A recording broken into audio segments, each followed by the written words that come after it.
بسم اللہ الرحمن الرحیم الحمد للہ رب العالمین الرحمن الرحیم مالک یوم الدین واشہد ان لا الہ الا اللہ واشہد ان سیدنا و مولانا محمدا عبدہ ورسولہ ارسلہ الی الناس کافۃ بشیرا ونذیرا اما بعد فإن خیر الحدیث کتاب اللہ وخير الهدي هدي محمد صلى الله عليه وسلم وشر الأمور محدثاتها وكل محدثة بدعة وكل بدعة ضلالة وكل ضلالة في النار فأعوذ بالله السميع العليم من الشيطان الرجيم من همزه ونفخه ونفثه بسم الله الرحمن الرحيم وكم أرسلنا من نبي في الأولين وما يأتيهم من نبي إلا كانوا به يستهزئون فأهلكنا أشد منهم بطشا ومضى مثل الأولين سبحانك لا علم لنا إلا ما علمتنا إنك أنت العليم الحكيم رب اشرح لي صدري ويسر لي أمري واحلل عقدة من لساني يفقهوا قولي واحلل عقدة من لساني يفقهوا قولي. عزیز ساتھیوں، انبیاء علیہم السلام اور ان کی شان میں گستاخی، انبیاء علیہم السلام اور ان کے بارے میں نازیبہ الفاظ استعمال کرنا، انبیاء علیہم السلام اور ان کا مذاق اڑانا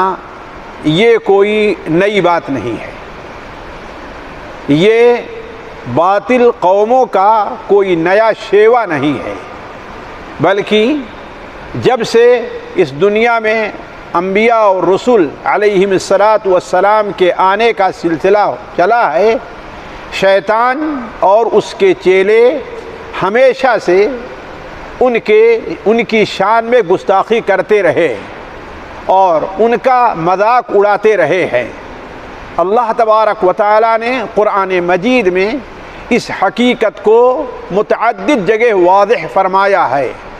چنانچہ اللہ تبارک و تعالیٰ سورہ یاسین میں ارشاد فرماتا ہے: یا حسرۃ علی العباد ما یأتیہم من رسول الا کانوا بہ یستہزئون. یا حسرۃ علی العباد، بندوں پر بڑا افسوس ہے. یہ ان کے اوپر افسوس کا مقام ہے کہ جب بھی کوئی رسول ان کے پاس آیا تو وہ اس کی ہنسی اڑایا کرتے تھے، اس کا مذاق کرتے تھے، اس کا مذاق اڑایا کرتے تھے. ایک اور جگہ اللہ تبارک و تعالیٰ ارشاد فرماتا ہے سورہ الحجر میں: وَلَقَدْ أَرْسَلْنَا مِن قَبْلِكَ فِي شِيَعِ الْأَوَّلِينَ وَمَا يَأْتِيهِم مِّن رَّسُولٍ إِلَّا كَانُوا بِهِ يَسْتَهْزِئُونَ. اے محمد صلی اللہ علیہ وسلم، آپ پریشان نہ ہوں. ہم نے آپ سے پہلے بہت سی جماعتوں کے اندر پہلی جماعتوں میں اپنے رسولوں کو بھیجا ہے، تو جب ہمارے رسول ان کے پاس آئے ہیں وما یأتیہم من رسول الا کانوا بہ یستہزئون، جب بھی ان میں سے کسی جماعت کے پاس ہمارا کوئی رسول آیا ہے تو وہ اس کا مذاق اڑانا شروع کر دیے ہیں. یہ ایسا مسئلہ ہے جو قرآن مجید اور حدیث رسول میں بہت ہی واضح طور پر کھل کر کے اللہ تعالیٰ نے بیان کیا ہے، تاکہ بعد میں آنے والے جو لوگ ہیں انہیں اس قسم کی باتیں جب ان کے سامنے آئیں تو وہ اس سے پریشان نہ ہوں، بلکہ اس کی تاریخ سے اگر مثال لینا چاہیں تو قرآن مجید اس کی مثال حضرت نوح علیہ السلام کی سیرت سے اور آپ کے نوح علیہ السلام کے تاریخ سے دیتا ہے. چنانچہ جب نوح علیہ السلام اپنی قوم میں ایک لمبی مدت تک سینکڑوں سال، ایک دو سال نہیں، ایک دو 100 سال نہیں بلکہ سینکڑوں سال، تقریباً 950 سال تک اپنی قوم کو دعوت دیتے رہے، لیکن قوم اس ایمان لانے پر تیار نہ ہوئی. یہاں تک کہ اللہ تبارک و تعالیٰ کی طرف سے نوح علیہ السلام کو یہ اطلاع دی جاتی ہے اِنَّهُ لَن يُؤْمِنَ مِن قَوْمِكَ إِلَّا مَن قَدْ آمَنَ۔ اب آپ کی قوم میں سے کوئی ایمان قبول نہیں کرے گا، صرف وہی لوگ جو اب ایمان لا چکے ہیں۔ لہذا نوح علیہ السلام نے ان کے لیے بد دعا کی۔ اللہ تبارک و تعالی نے نوح علیہ السلام کو حکم دیا کہ آپ ایسا کریں کہ ایک کشتی بنائیں، ایک کشتی تیار کریں، اور جب ہمارے عذاب کا وقت آئے تو اس کشتی میں اپنے ساتھیوں کو اور مؤمنین کو آپ اس میں سوار کر لیں۔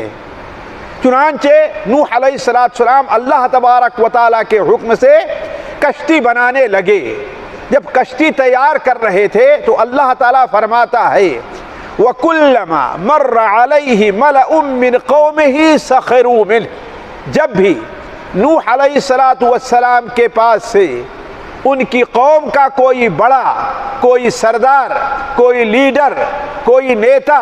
کوئی منسٹر ادھر سے گزرتا تو سخروا منہ، نوح علیہ السلام کا مذاق اڑاتے کہ اس بوڑھے کو دیکھو، اب نعوذ باللہ من ذالک اس کی عقل جا چکی ہے، اب تک لوگوں کو توحید کی دعوت دیتا تھا، اب تو اس نے بڑھئی بن گیا ہے اور نجاری کا کام کر رہا ہے۔ ان کا مذاق اڑاتے تو نوح علیہ السلام نے فرمایا ان تسخروا منا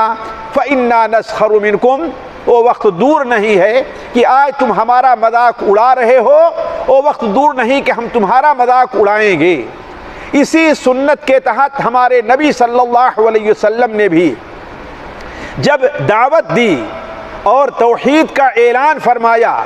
لوگوں کو کفر اور شرک کی تاریکی سے نکال کر کے ایمان اور ہدایت کی روشنی میں لانا چاہا، نبی کریم صلی اللہ علیہ وسلم نے کمزوروں کو ان کے بڑوں اور ان کے ظالموں سے ان کا انصاف دلانا چاہا، تو نبی کریم صلی اللہ علیہ وسلم کا بھی لوگ مذاق اڑانے لگے۔ وَإِذَا رَأَوْكَ إِن يَتَّخِذُونَكَ إِلَّا هُزُوًا أَهَذَا الَّذِي بَعَثَ اللَّهُ رَسُولًا، جب یہ لوگ آپ کو دیکھتے ہیں تو ان کا صرف ایک کام ہے کہ آپ کا مذاق اڑانا شروع کر دیتے ہیں کہ بس اب یہی ایک بکری کا چرواہا رہ گیا ہے جو ہمیں اللہ کی راہ بتلائے گا، یہی ایک یتیم رہ گیا ہے جو ہماری قیادت کرے گا، یہی ایک صعلوک اور فقیر رہ گیا ہے جو ہمارے اوپر سردار بنے گا۔ تو جب بھی آپ کو دیکھتے اِن یتخذونک الا ہزوا اہذا الذی بعث اللہ رسولا، کیا اللہ تبارک و تعالی نے اسی کو ہمارے لیے رسول بنا کر کے بھیجا ہے؟ اسی طریقے سے سورہ انبیاء میں اللہ تبارک و تعالی ارشاد فرماتا ہے وَإِذَا رَآكَ الَّذِينَ كَفَرُوا إِن يَتَّخِذُونَكَ إِلَّا هُزُوًا أَهَذَا الَّذِي يَذْكُرُ آلِهَتَكُمْ وَهُمْ بِذِكْرِ الرَّحْمَنِ هُمْ كَافِرُونَ، یہ منکرین، یہ کافر جب تجھے دیکھتے ہیں تو تمہارا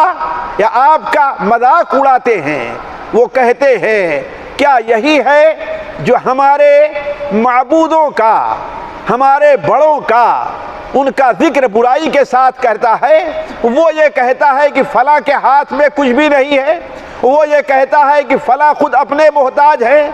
اگر مشکل کشا ہے تو صرف اللہ تبارک و تعالی ہے، اگر کوئی غوث اور دستگیر ہے تو اللہ تبارک و تعالی ہے، باقی ہر ایک کو اس نے پیچھے چھوڑ دیا ہے۔ اَهَذَا الَّذِي يَذْكُرُ آلِهَتَكُمْ، تو کہنے کا مطلب یہ ہے کہ یہ چیز ہمیں ذہن میں رکھنی چاہیے اور اچھی طریقے سے کہ یہ آج جو نبی کریم صلی اللہ علیہ وسلم کی شان میں کبھی مشرق سے، کبھی مغرب سے، کبھی دور سے، کبھی قریب سے، کبھی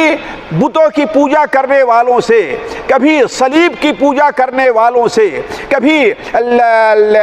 حضرت عزیر کی پوجا کرنے والوں سے، ان لوگوں کی طرف سے جب اس قسم کی بات اٹھتی ہے اور ہمارے نبی صلی اللہ علیہ وسلم کی شان میں گستاخی کی جاتی ہے تو یہ کوئی نئی بات نہیں ہے، لیکن اس سے پہلے ہم یہ دیکھیں اور یہ ہمارے لیے جاننا بہت ضروری ہے، یہ چیز بہت ضروری ہمارے لیے جاننا ہے کہ آخر اس کی وجہ کیا ہے،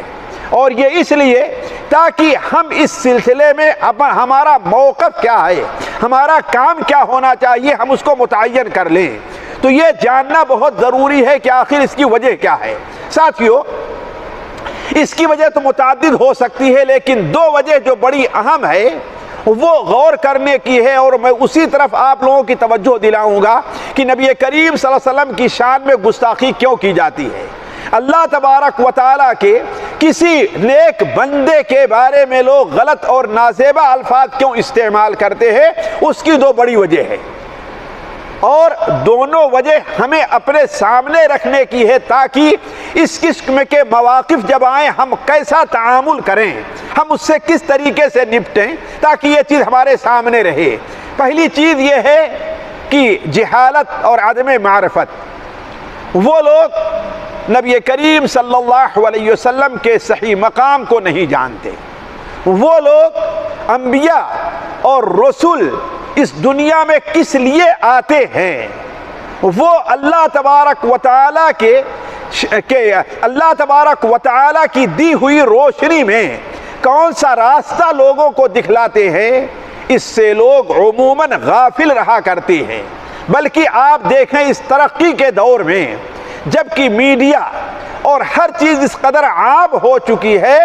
عام طور پر لوگ نبی کریم صلی اللہ علیہ وسلم کی حقیقت، آپ کی شخصیت، آپ کی سیرت، آپ کی تعلیم و ہدایات سے دور ہیں۔ بلکہ صرف یہی نہیں کہ دور ہیں، نبی صلی اللہ علیہ وسلم کے بارے میں ان تک بہت غلط باتیں پہنچائی گئی ہیں، وہ آپ صلی اللہ علیہ وسلم کے بارے میں غلط فہمی کے شکار ہیں۔ غیروں کو تو جانے دیجئے، ہمارے مسلمان جو لا الہ الا اللہ محمد رسول اللہ کا کلمہ پڑھتے ہیں، ان میں بھی ایک بہت بڑا طبقہ ایسا ہے جو نبی کریم صلی اللہ علیہ وسلم کے بارے میں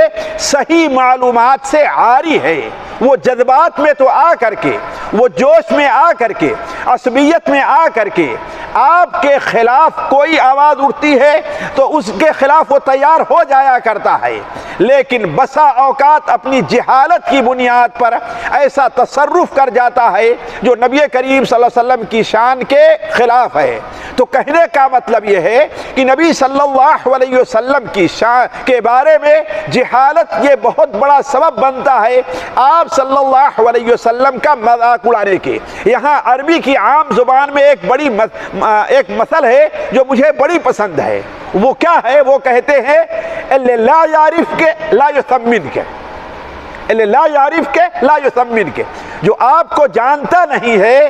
وہ آپ کی قدر بھی نہیں کرے گا، وہ آپ کی قیمت بھی نہیں لگائے گا کہ آپ کی قیمت کیا ہے۔ تو چونکہ نبی صلی اللہ علیہ وسلم کو جانتے نہیں، اس لیے وہ آپ صلی اللہ علیہ وسلم کے بارے میں اس قسم کی نازیبہ حرکت کرتے ہیں۔ اگر آپ لوگ سیرت کا مطالعہ کریں، وقت نہیں تفصیلی گفتگو کرنے کا، ورنہ میں سیرت سے مثال لے آ کر کے بیان کرتا کہ فلاں شخص نے، چاہے وہ مکہ کے مشرکین رہے ہوں، مدینہ منورہ کے یہودی رہے ہوں، بادیہ کے علاقے کے رہنے والے بدو رہے ہوں، وہ نبی کریم صلی اللہ علیہ وسلم کے مقام کو نہیں پہچانتے تھے،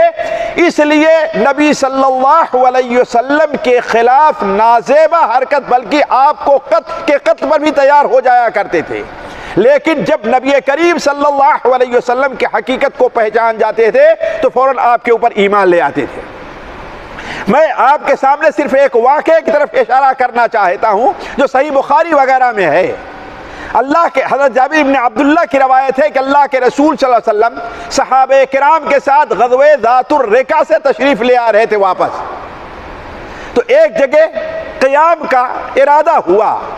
اس زمانے میں ساتھیوں لوگ عام طور پر وادیوں سے چلا کرتے تھے، وادی سے، اور وادی آپ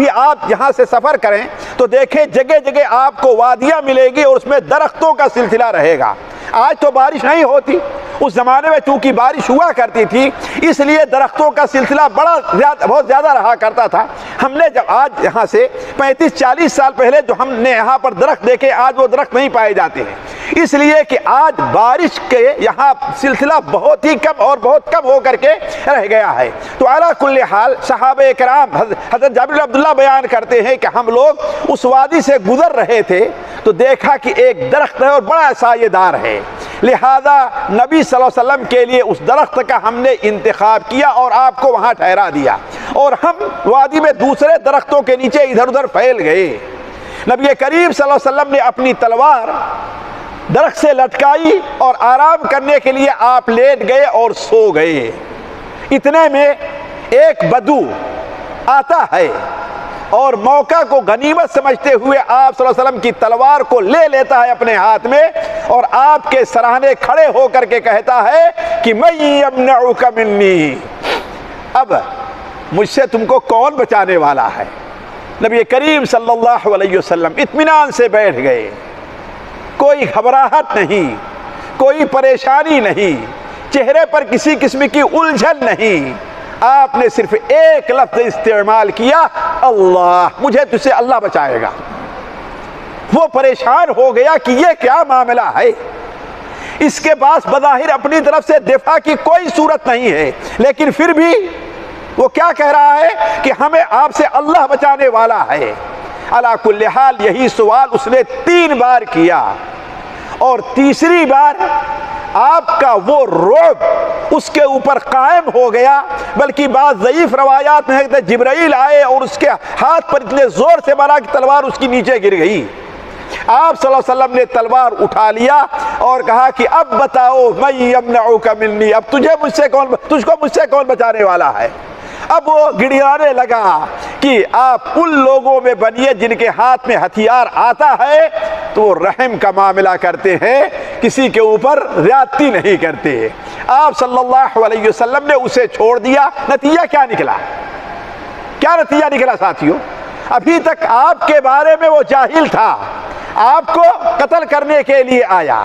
لیکن جب آپ کے بارے میں اسے علم ہو گیا،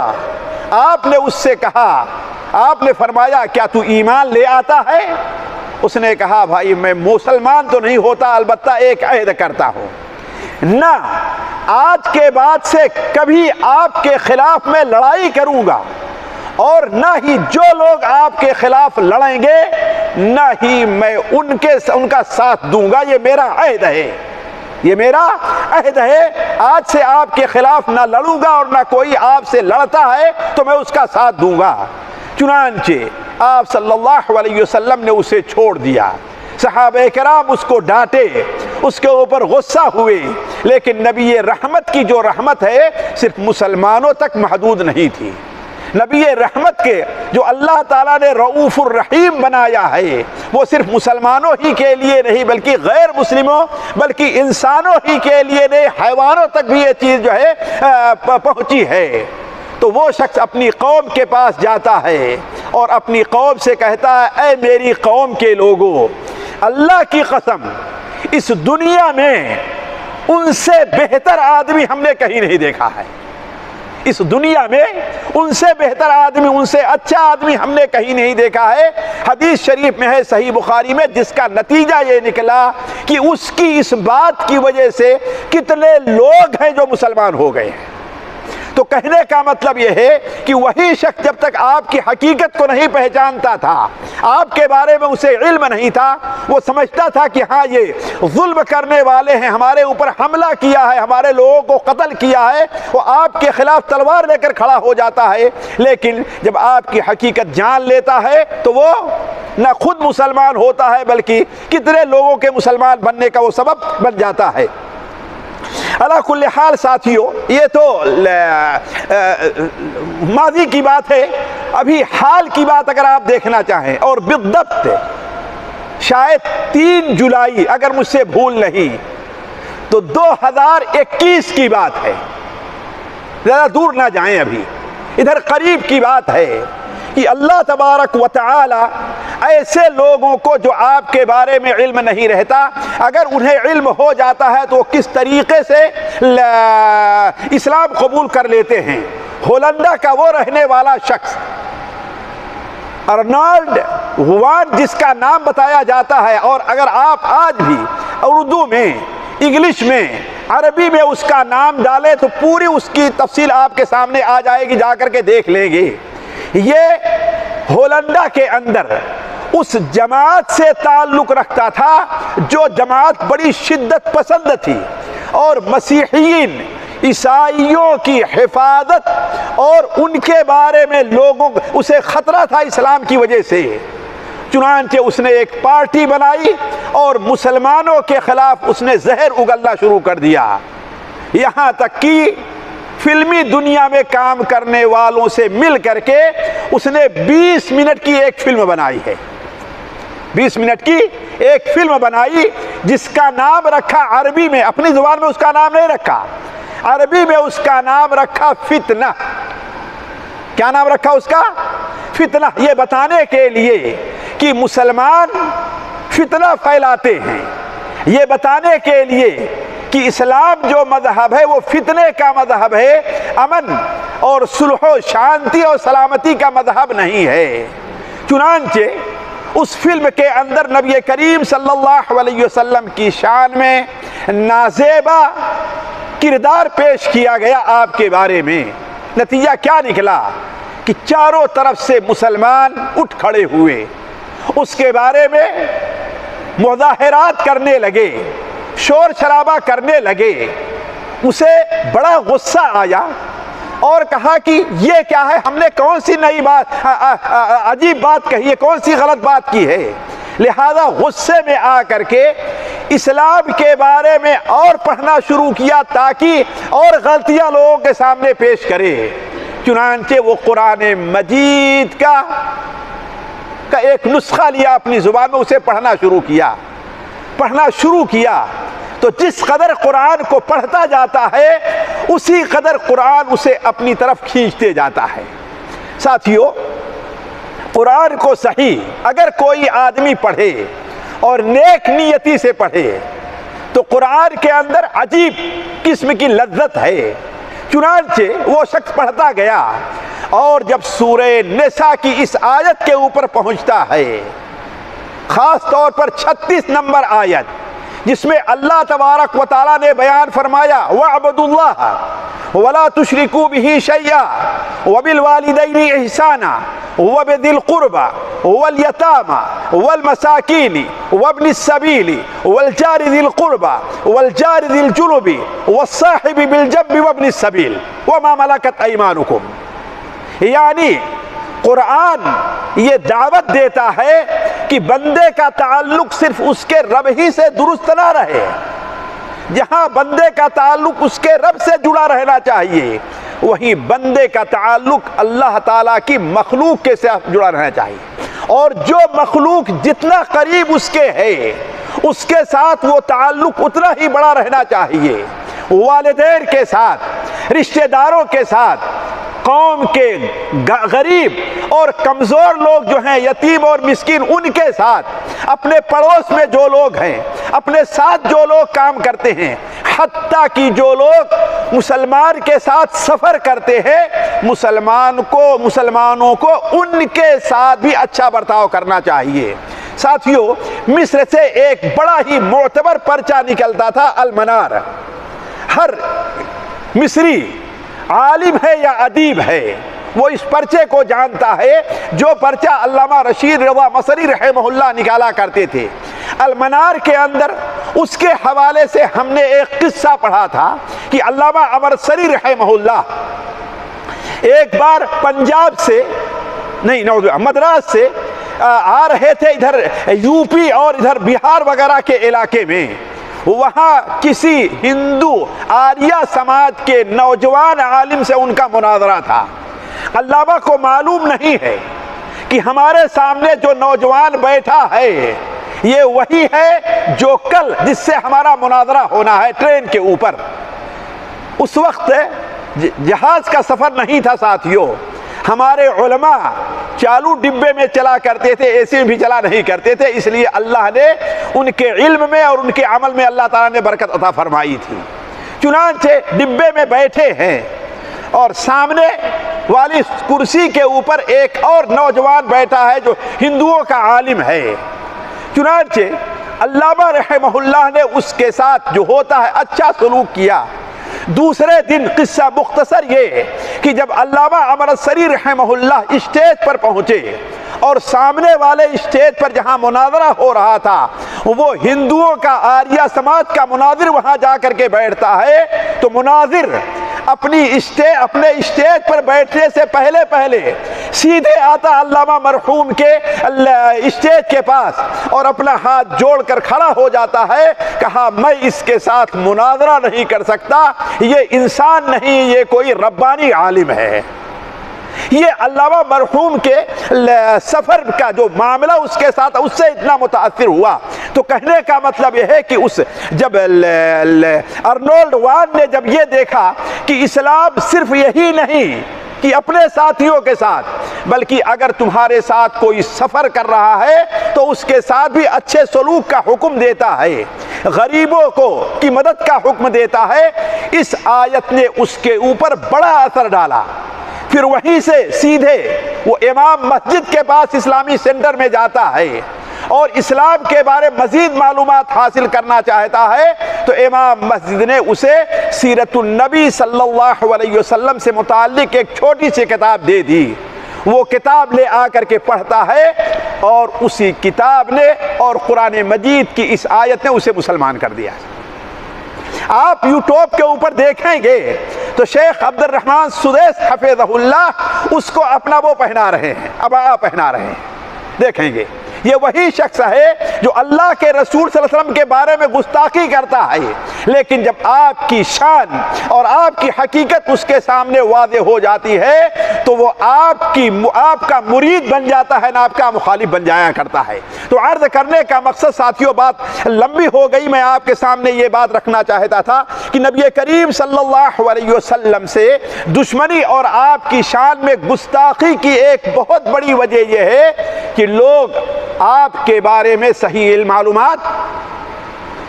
اس کا مطلب کیا ہوا، میں کیا پیغام دینا چاہتا ہوں کہ یہ ذمہ داری ہمارے اور آپ کے اوپر ہے،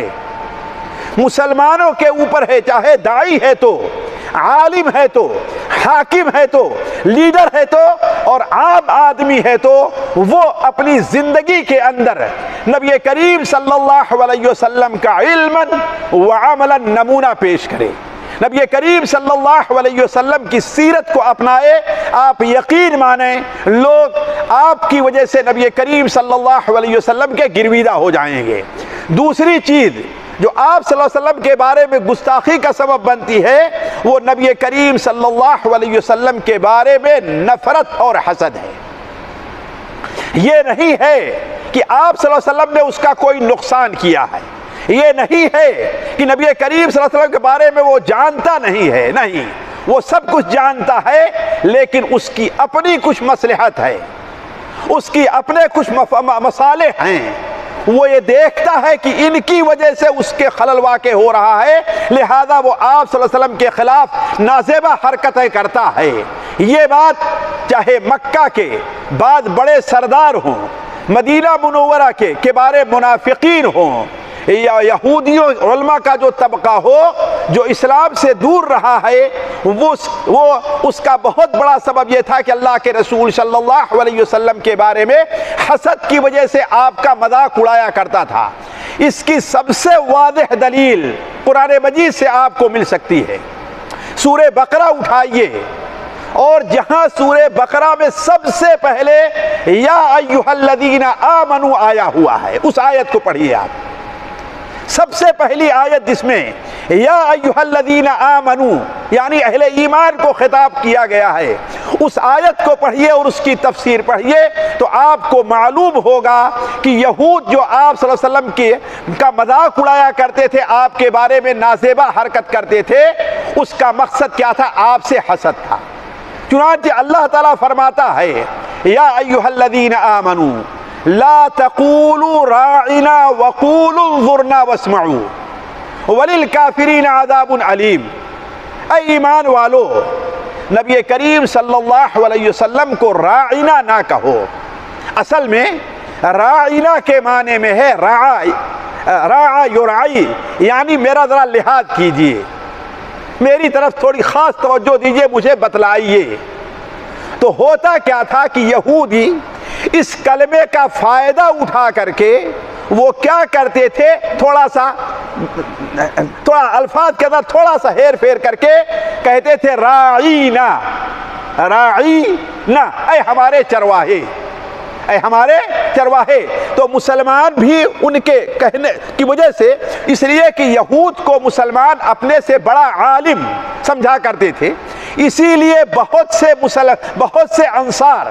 جو حالت کفر پہ تھے، ان کے یہاں اگر اولاد زندہ نہیں رہا کرتی تھی تو وہ نظر مانتے تھے کہ اگر میری یہ اولاد زندہ رہ گئی تو اسے ہم یہودی بنائیں گے۔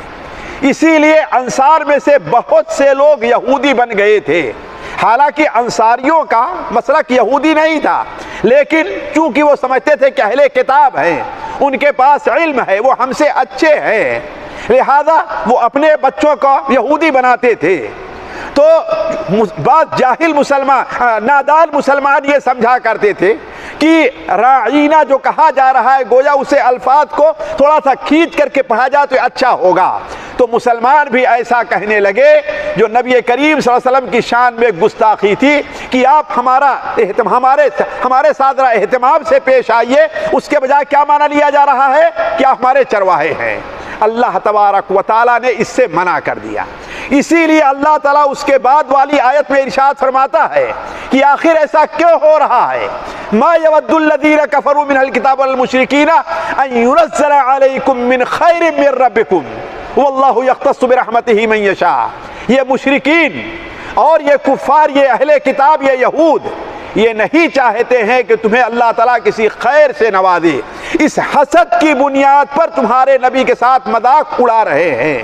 تو کہنے کا مطلب یہ ہے کہ بہت سے لوگ آپ صلی اللہ علیہ وسلم کے خلاف جو آج بھی آواز اٹھا رہے ہیں، اس کی وجہ یہ نہیں ہے کہ آپ کے بارے میں انہیں علم نہیں ہے، لا علمی کے ساتھ ساتھ ایک وجہ یہ ہے کہ وہ اسلام اور مسلمانوں کی ترقی دیکھ رہے ہیں کہ مسلمان دوسری قومیں کب ہوتی ہیں اور مسلمان بڑھتے جا رہے ہیں، چاہے ہندو کی شکل میں ہیں، چاہے یہودی کی شکل میں ہیں، چاہے اہل کتاب نصارہ کی شکل میں ہیں، چاہے افریقہ کے بت پرستوں کی شکل میں، کسی بھی شکل میں ہیں، لوگ بڑی آسانی سے مذہب اسلام قبول کرتے ہیں، لہذا انہیں اپنے دین کا پر ان کو خطرہ لاحق ہوتا ہے، تو اس حسد کی بنیاد پر نبی کریم صلی اللہ علیہ وسلم سے وہ لوگ بغض اور حسد رکھتے ہیں۔ تو ساتھیوں، یہ دو وجہیں بڑی اہم ہے، اس کے علاوہ بھی وجوہات ہے، لیکن میں اس طرف نہ جا کر کے میں جلدی میں یہ چاہتا ہوں کہ آپ کے سامنے یہ رکھوں کہ آخر ہمیں اس موقع پر کیا کرنا چاہیے، ہمارا موقف کیا ہونا چاہیے۔ دیکھیے، میں اس طرف نہیں جاتا کہ ہاں بھائی احتجاج کرنا، مظاہرے کرنا، یہ کسی بھی جگہ اور کسی بھی ملک کے اصول کو اور قوانین کو سامنے رکھ کر کے یہ کیا جا سکتا ہے، لیکن میں چند علمی چیزیں آپ کی طرف تو آپ لوگوں کی توجہ دلانا چاہتا ہوں جس طرف لوگ توجہ کم دیتے ہیں۔ پہلی چیز یہ ہے ساتھیوں کہ اسلام کا ایک عقیدہ ہے، عقیدے ولا اور برا، بلکہ علماء عقیدہ کہتے ہیں کہ قرآن مجید میں توحید کے اثبات اور شرک کی تردید کے بعد جتنا زور عقیدے ولا اور برا پر دیا گیا ہے، کسی اور پر نہیں دیا گیا ہے۔ آخر عقیدے ولا اور برا کیا ہے، یہ سمجھنے کی ضرورت ہے۔ یہ چیز کیا ہے؟ دیکھیے، اس کا معنی یہ ہے بڑے صاف الفاظ میں کہ ایک مسلمان اس کی ہر قسم کی خیر خواہی، ہر قسم کی خیر خواہی، چاہے مالی لحاظ سے ہے، علمی لحاظ سے ہے، صنعت کے لحاظ سے ہے، اٹھنے بیٹھنے کے لحاظ سے ہے، کسی بھی لحاظ سے ہے، ایک مسلمان کی جو خیر خواہی اور محبت ہونی چاہیے وہ اسلام اور مسلمانوں کے لیے ہونی چاہیے۔ انما ولیکم اللہ ورسولہ والذین آمنوا، سورہ مائدہ میں اللہ تعالیٰ ارشاد فرماتا انما ولیکم اللہ ورسولہ والذین آمنوا، اے لوگو، تمہارا ولی، تمہارا مددگار، تمہارا خیر خواہ، تمہارا پڑوسی، تمہارا ساتھی، جو بھی نام دے لیں، وہ کون ہیں؟ اللہ، اس کے رسول اور مومن ہیں۔ مسلمانوں کی خیر خواہی اور ان کی محبت غیر مسلموں کے لیے ہو کہ ان کے مسلک کو، ان کے طور طریقے کو، ان کے مذہب کو کسی بھی طریقے سے اچھا سمجھیں اور یہ سمجھیں کہ یہ بھی جائز ہے، یہ سمجھیں کہ اس کی بھی گنجائش ہے، اسلام اس کی قطعاً اجازت نہیں دیتا ہے، اور یہ وہ چیز ہے جو ملت ابراہیمی ہے۔ میں تفصیل میں نہیں جاتا، سورہ ممتحنہ کی 4 اور 5 نمبر آیت جا کر کے آپ لوگ پڑھ لیں گے کہ اس کے اندر اللہ تبارک و تعالیٰ نے کیا واضح فرمایا ہے۔ قد كانت لكم اسوة حسنة في ابراہیم والذین معه اذ قالوا لقومهم انا براء منكم مما تعبدون من دون الله كفرنا بكم وبدا بيننا وبينكم العداوة والبغضاء الى يوم القيامة۔ آخر تک ان دونوں آیتوں کو پڑھتے جائیں اور اس کی تفسیر جا کر کے دیکھ لیں گے۔ دوسری چیز، مسلمان، اور اس میں بدقسمتی سے ہمارے بہت سے دعات بھی اس کے اندر آ جایا کرتے ہیں، مسلمان خواہ کتنی ہی نرمی دکھلائیں، مسلمان اپنے حق سے خواہ کتنے ہی دستبردار ہو جائیں، اللہ کے جو دشمن ہیں اس سے کم پر کبھی راضی نہیں ہوں گے کہ آپ ان سے جیسے ہو جائیں۔ ذرا غور کریں گے، مسلمان اپنے موقف کے بارے میں چاہے جتنے نرم بن جائیں، رواداری سے متعلق چاہے جتنے محاضرات، جتنی کانفرنسیں، جتنی تقریر کر جائیں، اور اپنے حقوق کے بارے میں چاہے جتنا تنازل کرتے جائیں، اپنے حقوق چھوڑتے جائیں، یہ ظالم قوم جو ہیں، جن کے سردار دنیا کے اندر یہودی بنے بیٹھے ہیں، وہ اس سے کم پر راضی نہیں ہو سکتے ہیں کہ آپ ان جیسے ہی ہو جائیں۔ یہ میں اپنی طرف نہیں کہہ رہا ہوں، سورہ بقرہ کے اندر اللہ تعالیٰ ارشاد فرماتا ہے وَلَن تَرْضَىٰ عَنْكَ الْيَهُودُ وَالنَّصَارَىٰ حَتَّىٰ تَتَّبِعَ مِلَّتَهُمْ، آپ سے یہودی اور نصرانی اس وقت تک راضی نہیں ہو سکتے ہیں کہ آپ ان کے ملت کو قبول کر لیں، انہی جیسے مشرک بن جائیں، انہی جیسے کافر بن جائیں، آپ لا الہ الا اللہ محمد الرسول اللہ کا نام نہ لیں، آپ قرآن کو اپنی زندگی سے نکال دیں، اس کے علاوہ وہ آپ سے راضی نہیں ہو سکتے۔ بسا اوقات کہیں گے ہاں ٹھیک ہے کوئی بات نہیں ہے، یہ کر لیجئے، ہمارا آپ کا جھگڑا اب ختم ہو جائے گا، یہ مسجد ہے، اس کے بعد اب کسی مسجد کے بارے میں کورٹ کے اندر کوئی کیس نہیں جائے گا، کسی مسجد کے بارے میں کوئی جھگڑا نہیں ہوگا، لیکن معاملہ یہاں تک نہیں رکے گا۔ اس چیز کو سمجھنا چاہیے اور اچھی طریقے سے سمجھنا چاہیے، اس لیے مسلمانوں کو چاہیے کہ اپنے دین اور اخلاق کے اوپر سختی سے قائم رہیں، غیر قوم کی اتباع اور پیروی اور ان کی مشابہت سے قطعاً پرہیز کریں۔ تیسری چیز ساتھیوں جو ہمیں کرنا ہے وہ کیا ہے کہ ہم صبر سے کام لیں۔ صبر کا مطالبہ انسان سے، ایک مسلمان سے ہر جگہ صبر کا مطالبہ ہے۔ یا ایھا الذین آمنوا اصبروا وصابروا ورابطوا واتقوا اللہ لعلکم تفلحون۔ اگر تم کامیابی چاہتے ہو، اگر تم فلاح پانا چاہتے ہو تو اے ایمان والو صبر سے کام لو، صابرو باطل پرستوں کے مقابلے میں پامردی دکھاؤ، ورابطو اور حق کی خدمت کے لیے اپنے آپ کو ہمیشہ تیار رکھو، اور اللہ تبارک و تعالیٰ سے ڈرو، یقین مانو کہ اگر تم نے یہ کیا تو کامیاب ہو جاؤ گے۔ ساتھیو، صبر بڑی اہم عبادت ہے جو بندے کے لیے 24 گھنٹے ہر وقت اس کا مطالبہ ہے۔ احکام الہیہ کا بجا لانا ہم سے صبر کا مطالبہ کرتا ہے، اللہ تبارک و تعالیٰ کی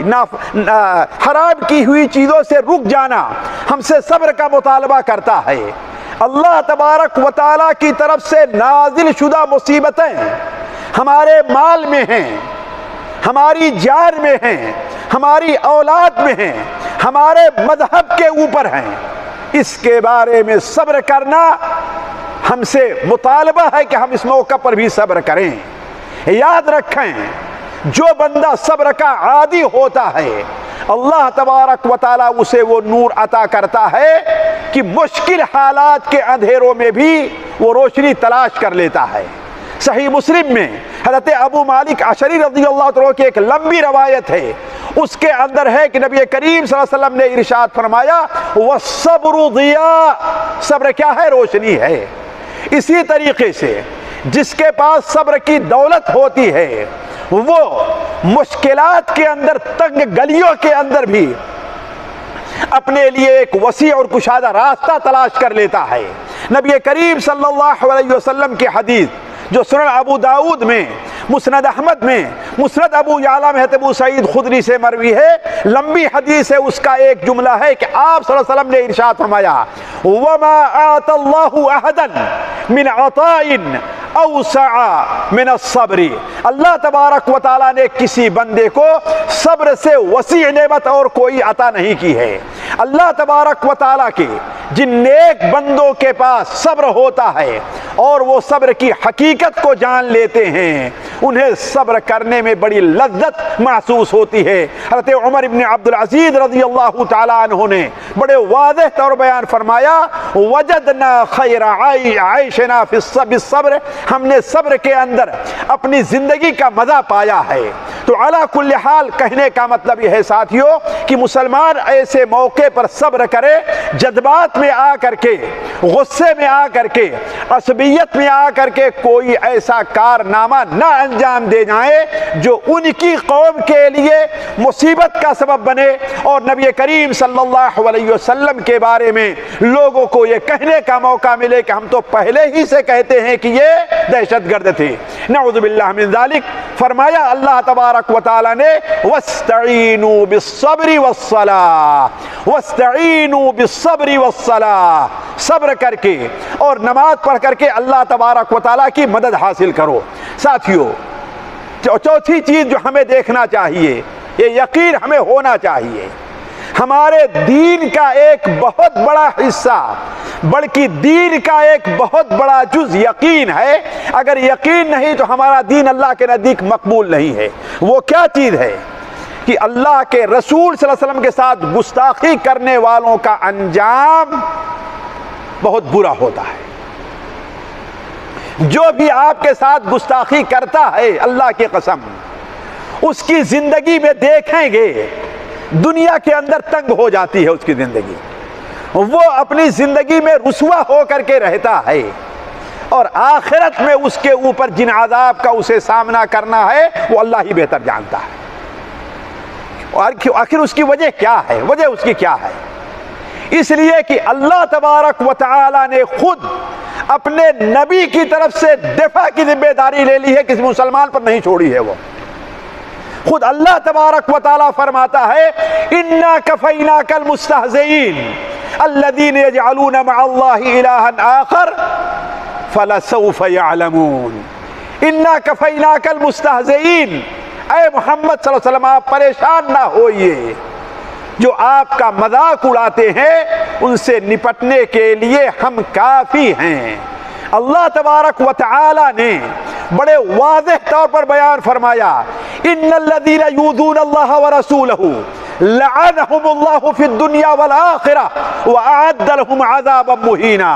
جو لوگ اللہ اور اس کے رسول کو اذیت اور تکلیف پہنچاتے ہیں دنیا اور آخرت میں، اللہ تبارک و تعالیٰ نے انہیں ملعون قرار دیا، اپنی رحمت سے دور رکھا ہے، اور ان کے لیے بڑا رسوا کن عذاب تیار کر رکھا ہے۔ اس کے کا معنی کیا ہے ساتھیوں؟ کہ وہ کامیاب نہیں ہوتے اور اللہ کے رسول صلی اللہ علیہ وسلم کے ساتھ گستاخی کرنے والے کا انجام برا ہوتا ہے۔ اس کی وجہ علماء نے یہ لکھی ہے کہ ایسے لوگ اپنے مشن میں کبھی کامیاب نہیں ہوتے۔ مثال کے طور پر آج دنیا کے اندر بہت سے لوگ جو نبی صلی اللہ علیہ وسلم کی شان میں گستاخی کر رہے ہیں، ان کا مقصد کیا ہے؟ وہ چڑھے ہوئے ہیں، وہ بوکھلائے ہوئے ہیں، وہ یہ دیکھ رہے ہیں کہ مسلمان اس دنیا میں، پوری دنیا میں سیاسی طور پر اگرچہ کمزور ہے، لیکن روز بروز مسلمانوں ہونے والوں کی تعداد بڑھتی چلی جا رہی ہے۔ اسی لیے تو کہتے ہیں کہ ہمیں اپنے اوپر خطرہ ہے، ہمیں اپنے اوپر خطرہ ہے کہ کہیں ان کی مسلمان زیادہ نہ ہو جائے، ان کی آبادی بڑھ نہ جائے، یہ اصل وجہ ہے۔ تو اپنے اس مشن میں وہ کامیاب نہیں ہوتے چاہے جتنی سختی کریں۔ ساتھیوں، آپ لوگ جانتے ہیں، لیکن میں اچھی طریقے سے بہت قریب رہ کر کے ایک نہیں دو نہیں کتنے ایسے لوگوں کے اسلام لانے کا واقعہ جانتا ہوں کہ دنیا کے لحاظ سے ان پر کون سی سختی نہیں کی گئی، دنیا کے لحاظ سے انہیں کیا تنگی کا سامنا نہیں کرنا پڑا، اس کے باوجود دنیا کی کوئی لالچ، ایک عورت ہے تو، ایک نوجوان 18 سال 20 سال کا لڑکا ہے تو، ایک جوان ہے تو، وہ کس طریقے سے دین حق کے لیے وہ سارا کچھ قربان کر دیتا ہے، لیکن دین حق سے کوئی طاقت اس کو پھیر نہیں پاتی۔ اور یہی وجہ ہے کہ دنیا کے اندر جو لوگ ہیں وہ بوکھلائے ہوئے ہیں کہ آخر یہ جو اسلام کی بڑھتی ہوئی تعداد ہے کیسے روکا جائے۔ بلکہ ساتھیوں، فطروں سے متعلق جو حدیثیں میں پڑھ رہا تھا ان میں اس نتیجے پر پہنچا ہوں کہ وہ وقت دور نہیں ہے کہ یورپ کے اندر اہل یورپ سے لڑائی کرنے والے کی تعداد 70,000 ایسے مسلمانوں سے ہوگی جو ان کے خلاف ہتھیار اٹھا سکیں گے۔ اور یہ اللہ کے رسول کی حدیث ہے، صحیح مسلم کے اندر ہے کہ ترکیہ کے علاقے میں جب نصارہ کی فوج آئے گی وہ 80 ملک کے لوگ ہوں گے، 80 جھنڈوں کے نیچے ہوں گے، اور ہر جھنڈے کے نیچے 12,000 آدمی ہوں گے۔ ذرا دیکھیں کتنی بڑی فوج آئے گی۔ اور جب شام اور ترکیہ کے میدان میں مسلمان ان کے سامنے کھڑے ہو جائیں گے تو وہ کہیں گے کہ ہم تم سے لڑنے نہیں آئے ہیں، خلو بیننا وبین اخواننا الذین سبوا منا، تم ہمارے درمیان سے اور ہمارے ان بھائیوں کے درمیان سے جو ہم ہی میں سے تھے آج بددین ہو کر کے تمہارے ساتھ مل گئے ہیں، ہمیں ہمارے درمیان ان کے درمیان معاملہ چھوڑ دیجئے۔ اس کا مطلب کیا ہے کہ اتنی تعداد یورپ میں ہو جائے گی کہ وہ لڑائی کے اس طریقے سے تیار ہوں گے۔ یہی چیز ہے، چاہے آج فرانسہ ہے، ارد گرد کے دوسرے ممالک ہیں، ان کو یہی خوف لگا ہوا ہے مسلمانوں سے، اس لیے نبی کریم صلی اللہ علیہ وسلم کے خلاف یہ سارا کچھ ہو رہا ہے۔ تو خیر بات میں یہ کہہ رہا تھا کہ ہمیں یہ یقین ہونا چاہیے کہ نبی کریم صلی اللہ علیہ وسلم کے ساتھ گستاخی کرنے والے کا انجام اچھا نہیں ہوتا بلکہ برا ہوتا ہے۔ صحیح مسلم کی وہ حدیث آپ لوگوں نے سنی ہوگی، حضرت انس بن مالک بیان فرماتے رضی اللہ تعالیٰ عنہ کہ بنو نجار کا ایک انصاری جو یہودی ہو گیا تھا یا نصرانی ہو گیا تھا، وہ اسلام قبول کر کے آتا ہے تو چونکہ وہ پڑھا لکھا تھا اس لیے اللہ کے رسول صلی اللہ علیہ وسلم نے اسے وحی لکھنے کے لیے متعین کر لیا۔ تو وہ بدبخت جس کے قسمت میں اللہ بدبختی لکھ دیتا ہے، وہ کرتا کیا تھا کہ آپ لکھائیں ان اللہ کان غفورا رحیما، ان اللہ وکان اللہ غفورا رحیما، ان اللہ غفور الرحیم، تو وہ کیا کہتا تھا؟ عفو غفور کر دیا کرتا۔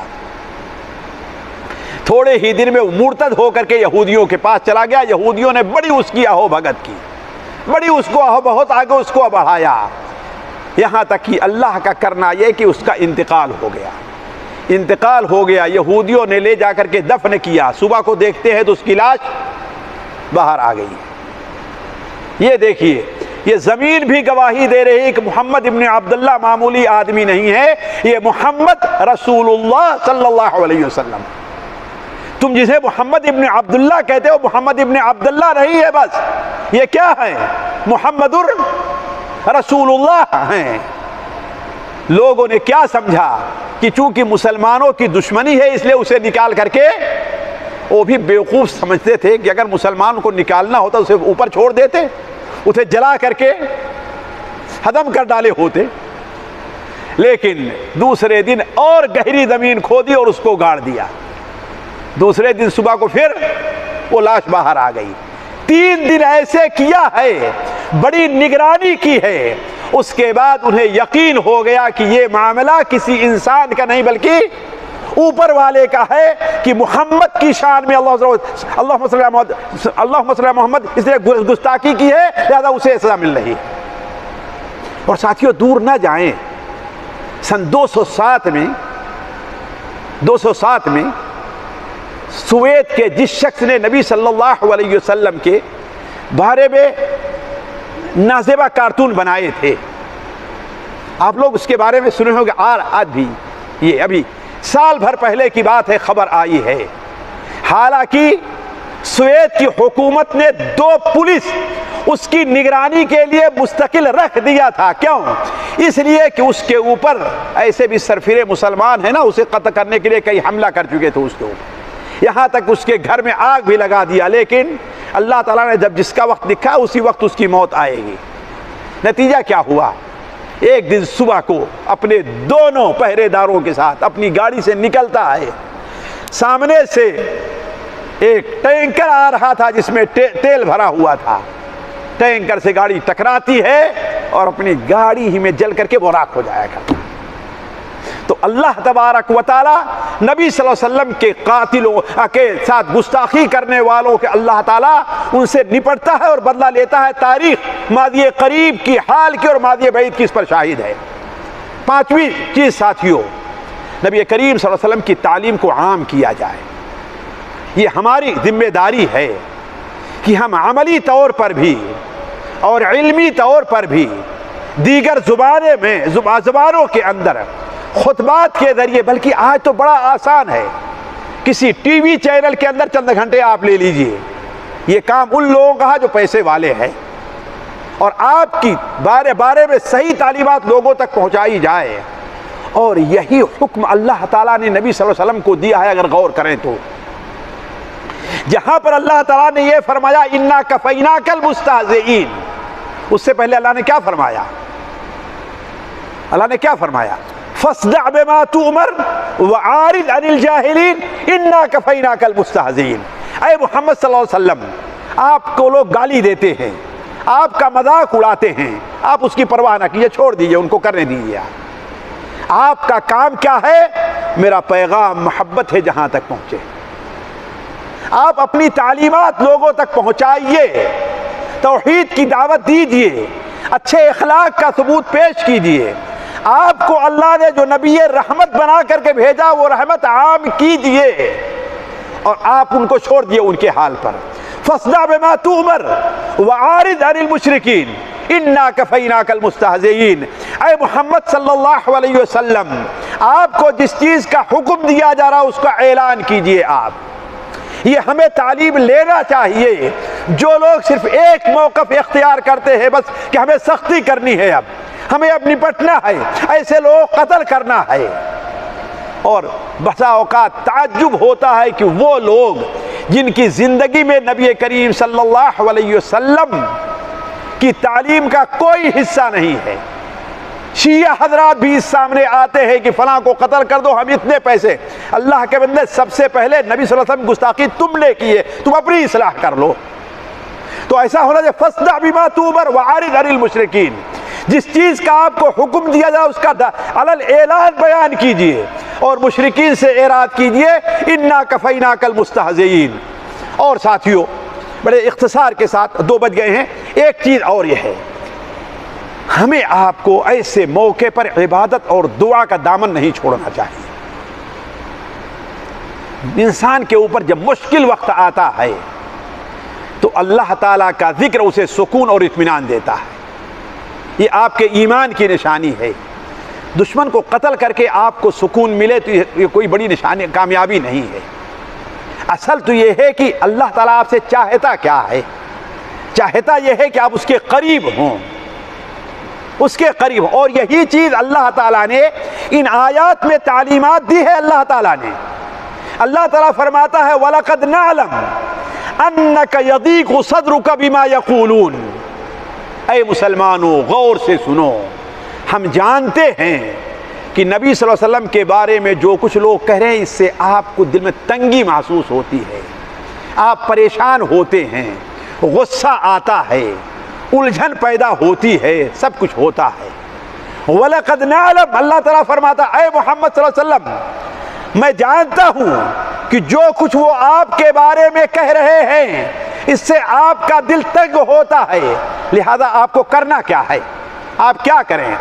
فَسَبِّحْ بِحَمْدِ رَبِّكَ وَكُن مِّنَ السَّاجِدِينَ،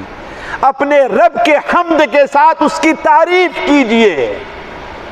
اس کا بکثرت ذکر کیجئے، اس کی بڑائی بیان کیجئے، اس کی حمد و ثنا کیجئے، سبحان اللہ والحمد للہ ولا الہ الا اللہ واللہ اکبر کا ورد کیجئے، وَكُن مِّنَ السَّاجِدِينَ، اور نماز کا اہتمام کیجئے، نماز کا اہتمام کیجئے۔ اسی طریقے سے ساتھیو آخری چیز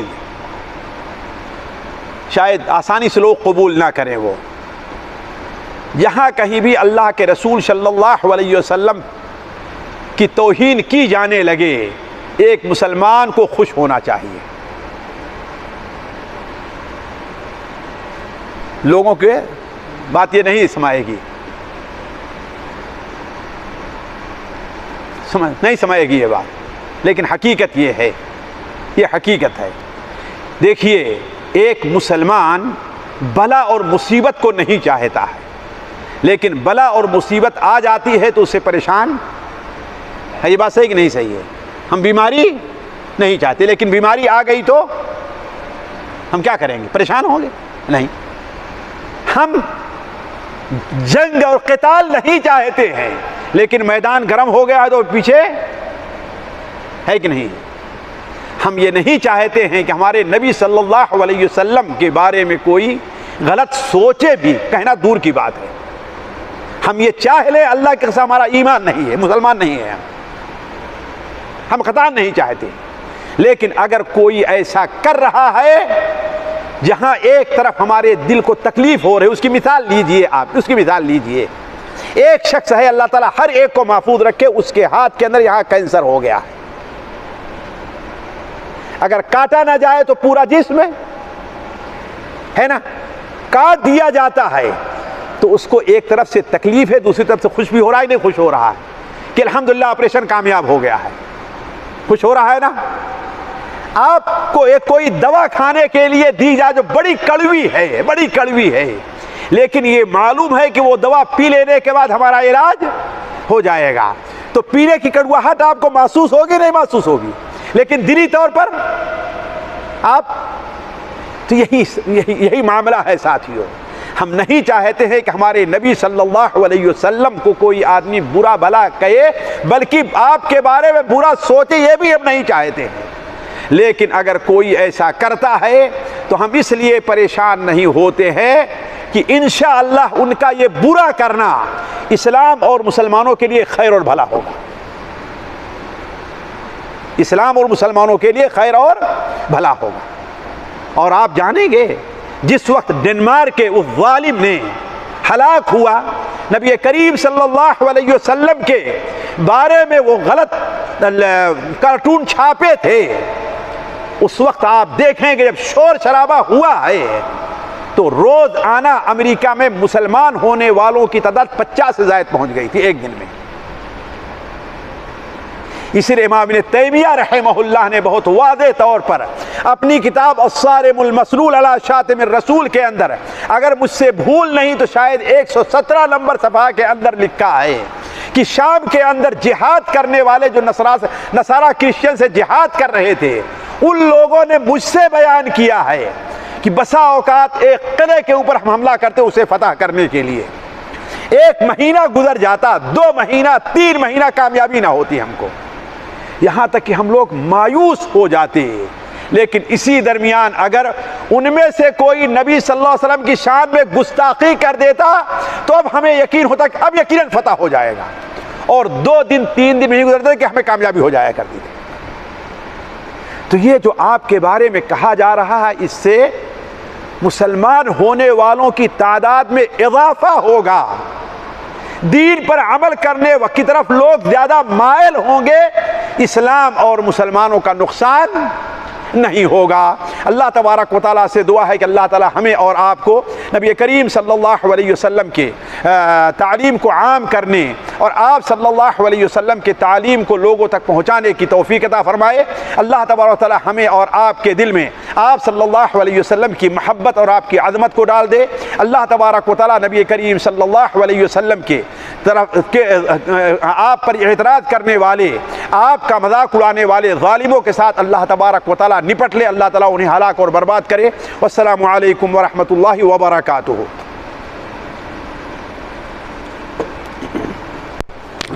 السلام علیکم ورحمۃ اللہ وبرکاتہ۔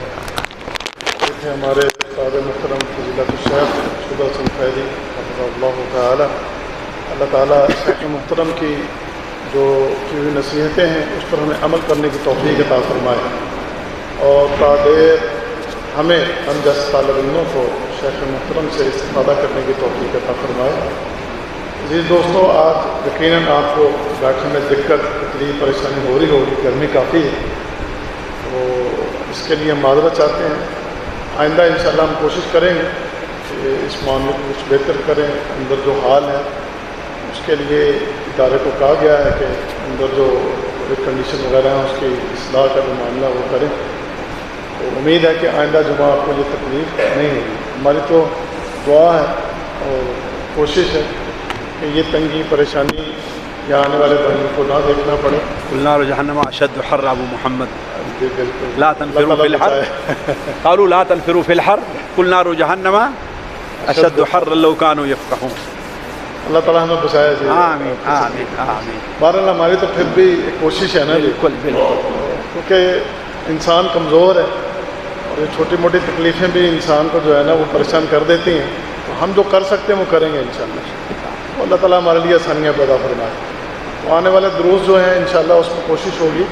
کہ یہ پریشانی آپ سب کو نہ دیکھنا پڑے۔ تو اللہ تعالیٰ ہم سب کو دین کی باتوں کو سیکھنے کی، سمجھنے کی، اس پر عمل کرنے کی توفیق عطا فرمائے۔ آمین آمین۔ آئندہ جمعہ پھر آپ سے ملاقات کی اجازت چاہتے ہیں۔ السلام علیکم ورحمۃ اللہ وبرکاتہ۔